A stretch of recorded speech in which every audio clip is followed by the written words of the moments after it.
está começando o Religare, Conhecimento e Religião. Como tem sido o papel das mulheres no espaço eclesial e particularmente na pastoral da juventude? No Religare de hoje eu recebo a psicóloga Laísa Campos. Ela é mestra em Ciências da Religião pela PUC Minas. Oi Laísa, como vai? Tudo bem? Bem-vinda ao Religare.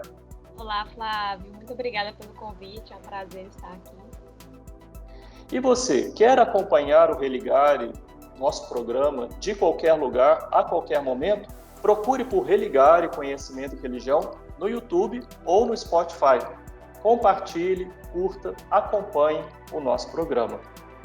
Laísa, você que fez essa pesquisa, né, sobre estudos de gênero e na Pastoral da Juventude de Belo Horizonte, você tinha um histórico, né, tem um histórico de participação na Pastoral da Juventude. Conta para nós um pouco sobre o que é essa sua participação, que levou você a fazer essa pesquisa e escolher esse tema. Então, a minha formação mesmo de vida se deu na Pastoral da Juventude, né? Eu participei de grupos de jovens em 2009 e a partir daí eu conheci tanto a congregação dos Irmãos Maristas que acompanhavam o nosso grupo, né? E aí tinham centros, né? Que é o Centro Marista de Juventude e o Instituto de Pastoral da Juventude do Regional Leste 2, que ajudava nessa formação dos grupos de jovens, quanto a própria Pastoral da Juventude enquanto organização, né, enquanto articulação orgânica na arquidiocese. E foi um espaço em que eu participei muito ativamente, foi um espaço em que eu escolhi minha profissão e depois escolhi fazer o mestrado em Ciências da Religião por conta desse espaço, né? E percebi nessa minha trajetória muitas incoerências nos discursos e práticas que a gente vivenciava, né, no cotidiano mesmo.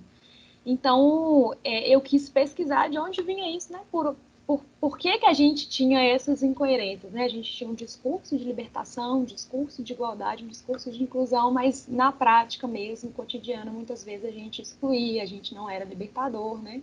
Principalmente com as mulheres, né? Acontecia com os jovens, mas com menor, né, interferência, e com as mulheres. Então, eu resolvi pesquisar aí mulheres e jovens na Pastoral da Juventude.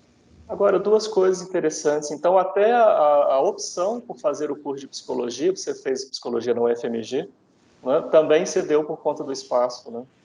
E a outra coisa que eu achei legal, assim, eu não sabia que a gente tinha essa passagem comum aí na relação com os irmãos maristas, né? Eu trabalhei com os irmãos maristas no Colégio Dom Silvério por muitos Sim, anos. eu fui formada, né? Eu sempre brinco que eu sou marista de coração, né? Eu só não fui irmã porque eu sou mulher. E a congregação só admite homens, né? Mas eu tive uma formação muito ligada aí com os irmãos, porque na época tinha uma comunidade de postulantado perto do bairro onde eu morava e eles foram acompanhar os grupos da minha paróquia. Então eles introduziram tanta formação, né? Da Sim, congregação, mas principalmente da pastoral da juventude ali. sim. Bem, nós temos dois temas que eu gostaria de pedir para você ajudar a gente a compreender melhor. O primeiro deles é quando você fala em juventudes no seu trabalho, né? Qual é o perfil dessas juventudes que você pesquisou? Então, eu pesquisei mais um referencial teórico, né? Existem vários paradigmas de juventude hoje, né? A gente tem visões de juventude que foram se consolidando através dos tempos, né? Na década de 60, por exemplo, não existiam estudos de juventude, então não era possível falar sobre isso, assim, né? Não da forma com que hoje existe, né? Então, hoje existem estudos, a gente tem vários pesquisadores, Regina Novaes aí faz uma pesquisa aí no campo do religioso, Luiz Antônio É bem Gros, lembrado. temos a Marília Espósito, temos vários pesquisadores aí no âmbito de juventude, o próprio Flávio Sofiati, né, que foi da minha banca, ele também tem aí várias pesquisas nesse campo, né? E aí existem algumas teorias já consolidadas, né, do jovem como o causador de problemas, por exemplo, né? Então, todos os problemas da sociedade são, né, vistos como um problema da juventude, né? Isso vem aí de uma visão da década de 80, do uso das drogas, né, da questão da sexualidade. Então, essas visões foram se aflorando, né, do jovem como problema. Então, muitas vezes as pessoas veem o jovem como um problema, né, ou como um desafio a ser superado. Nós temos uma visão também do jovem como protagonista da ação, né? Mas muitas vezes esse protagonismo ele está atrelado àquilo que o adulto quer. Então, quando o jovem segue aquilo que o adulto quer, né? Que é uma visão bem desenvolvimentista, né? Ele espera algo do jovem, quando o jovem atende aquilo, ótimo. Quando não atende, aí já se passa para um outro paradigma. E esses paradigmas vão dialogando, existem outros, mas eles vão dialogando entre si, né, nessa perspectiva aí, da visão da sociedade sobre os jovens. O que a gente pode dizer hoje, talvez, é que o jovem é, de certa forma, um espelho retrovisor da sociedade. Você olha para o jovem como uma lente de aumento daquilo que está acontecendo na sociedade. Então, se a gente olha para as jornadas de junho, a gente fala, foi o protagonismo dos jovens, mas era uma insatisfação da sociedade como um todo que foi vista de forma aumentada nos jovens. E por isso também a gente fala em juventudes, no plural, porque não existe uma forma de ser jovem, né? Existem diversas formas. A gente tem recortes de classes, recortes de gênero também, né? Recortes raciais. Então a gente precisa, quando a gente for pesquisar a juventude ou for, né, falar sobre juventude, a gente precisa estar ciente dessa pluralidade que existe. Sim. Um outro tema que você usou na sua pesquisa é a categoria de estudos de gênero, né? A categoria gênero. Qual que foi, né, o uso que você fez dessa categoria? Por que você escolheu fazer, né, essa leitura a partir da categoria de gênero, né, no seu estudo sobre a pastoral da juventude? Eu usei a categoria de papéis sociais, né?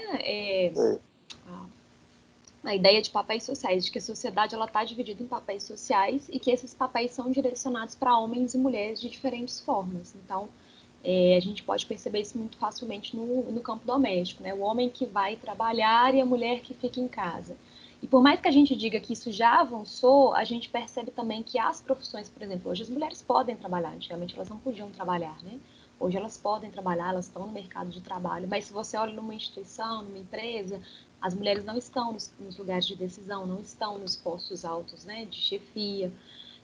Claro, há exceções, mas se a gente olha de maneira geral, né, a gente percebe também que as mulheres, muitas vezes, no mesmo cargo que um homem, recebe menos, né, tem menos possibilidade de conseguir postos de trabalho. E muitas vezes as profissões que são voltadas para as mulheres são as profissões do cuidado. Então, desde muito, muito novas, nós somos, né, ensinadas que esse lugar do cuidado, que esse lugar do afeto é um lugar que é nosso, né? Sem fazer uma reflexão sobre isso. Então, desde muito nova a gente vai, né? Aquela divisão, né? Rosa para meninas e azul para meninos, fala um pouco disso, né? As mulheres têm alguns papéis que são esperados dela, como da reprodução, da maternidade, do casamento, né? E quando uma mulher foge a essa regra de certa forma, a sociedade a condena. Então, eu quis estudar isso porque a igreja ela reproduz isso de certa forma e também faz com que a sociedade reproduza isso. Essa visão da mulher como responsável pelo cuidado. Não é que a mulher não possa ser responsável, é claro que a mulher vai ter filhos, a mulher, né, é a única que pode gerar filhos, né, se a gente for falar, né, na questão natural, não assim, porque a gente tem outras formas de geração de crianças aí, né. Mas a mulher vai ter filhos, ela vai cuidar das suas crianças, né? Claro, ela vai ter uma responsabilidade maior, mas a questão não é só essa, a questão é que se espera isso dela, né? Se uma mulher fala que não quer ter filhos, a sociedade a condena. Se uma mulher fala que não quer um casamento, a sociedade a condena. E nesse estudo eu quis fazer um recorte bem na questão de sexo homem e mulher, né? Os papéis de homem e mulher. Eu não fui para os estudos queer, né? Para questões que aí teriam outras leituras a serem Sim, feitas. verdade. Bem, você disse que fez uma pesquisa. A gente vai voltar a falar sobre essas questões de gênero, né, no seu trabalho. Você disse que fez uma pesquisa documental. Não é? Que documentos você investigou na sua pesquisa? Então, eu fiz algumas escolhas, né, nessa pesquisa e eu escolhi primeiro estudar o Vaticano II, porque foi no Vaticano II que ocorreu um concílio com presença de mulheres. Elas tinham voz, mas elas não tinham espaço de decisão, elas não tinham voto, né, no concílio. Mas elas foram, de certa forma, incluídas aí no Concílio Vaticano II. Então, eu estudei documentos do Vaticano II, pensando nessa lógica de que o Vaticano II, né, na pirâmide, né, concílio seria algo maior, depois na Igreja do Brasil, né, na Igreja Mundial, na Igreja do Brasil eu estudei documentos da CNBB e depois estudei documentos da Arquidiocese de Belo Horizonte e também da Pastoral da Juventude a nível nacional e da Pastoral da Juventude de Belo Horizonte para poder fazer de certa forma, um diálogo entre esses documentos, para poder Sim. perceber como que essas visões se cruzam, como que você percebe essas visões na ponta, né, na atuação da pastoral. Porque o seu interesse era investigar a situação das mulheres, tanto no espaço eclesial no sentido mais amplo, quanto na pastoral da juventude em sentido mais específico. Sim, perceber como é que a igreja percebe as mulheres, né, e percebe os jovens, para a partir daí perceber como que essa visão se dá também na pastoral da juventude, que é a igreja, né? Muitas vezes ela tem posições, às vezes, divergentes da igreja, né, no diálogo, mas ela é igreja, então ela segue algumas questões também que a igreja coloca. E esses documentos, eles sinalizam o que exatamente na sua percepção sobre o papel das mulheres na igreja? De maneira muito geral, eles reproduzem essa ideia do cuidado, né? A mulher é responsável pela reprodução, é responsável pelo lar. A gente percebe alguns avanços, algumas discussões, né, mais progressistas nesse campo aí da reprodução, mas nada é muito concreto, assim, né? Até mesmo a gente vai falar também do papado de Francisco aí, mas a gente percebe que a visão da mulher para a igreja não mudou ao longo dos anos, né? A gente percebe hoje, por exemplo, a gente tem aí uma mulher que está indicada para ser secretária do próximo sínodo que vai acontecer, né? A primeira vez que isso acontece. E já há uma reação conservadora a isso, porque as pessoas ainda não entendem a mulher fora desse lugar de submissão que a própria, algumas organizações da própria igreja leem, né, a mulher como submissa por conta de uma passagem bíblica que é interpretada, né, de forma muito literal. Então a gente tem aí a mulher nesse lugar de submissão. Sim. Pela visão da igreja. Já a juventude ela passa por momentos assim, né? A gente tem alguns momentos em que a gente percebe que a juventude é um grande, de certa forma, uma grande esperança da igreja, mas também existe essa visão do desafio, como eu falei no início, né, do Sim. problema.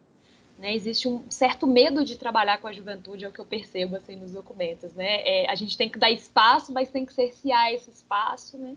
E aí, na interlocução de jovens e mulheres, a gente percebe que temos aí uma clivagem aí de dessas várias questões na vivência dessas jovens mulheres. Eu não pesquisei, não fiz entrevistas, né? Não pesquisei, não fiz pesquisa de Sim. campo. Né? Quem sabe no futuro próximo aí eu possa fazer, mas a gente já percebe algumas coisas. Ótimo. Bem, no Religare de hoje eu converso com Laísa Campos. Nós estamos falando sobre estudos de gênero e pastoral da juventude. Nós vamos fazer um rápido intervalo e daqui a pouco a gente volta para continuar essa conversa com a Laísa. Até já!